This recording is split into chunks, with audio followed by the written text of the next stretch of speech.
السلام عليكم ورحمة الله وبركاته. عليكم السلام. أستاذ دكتور مرحب بيك. عندي سؤال خارج السياق شوية. أنا مش سامع كويس وبطلت من عندي سؤال خارج السياق شوية. اتفضل.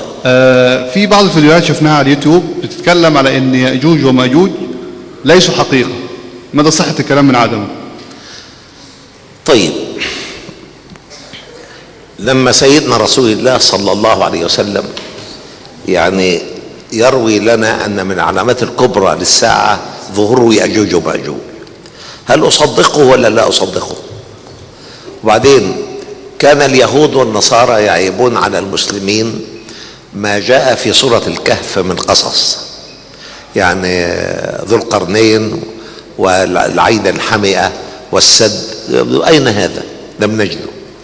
منذ أقل من 10 سنوات تم اكتشاف العين الحمئة، وهي في قرغيزستان، وتصويرها من الفضاء يشبه عين الإنسان تماما. عين بيضاوية مساحتها أكثر 100 يعني كيلومتر مربع، يصب فيها 111 نهر ورافد مائي.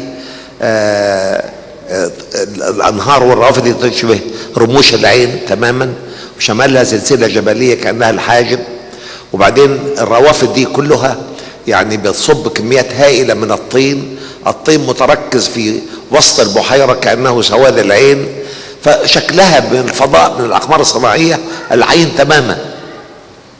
وكان النصارى مالين الدنيا ازاي، يعني واحد اتحرك من أقصى شرق العالم إلى الأقصى الغربي، لم يكن في هذا الزمن أي وسائل مواصلات سريعة، اتضح انه ما اتحركش على حاجة بنفس المنطقة.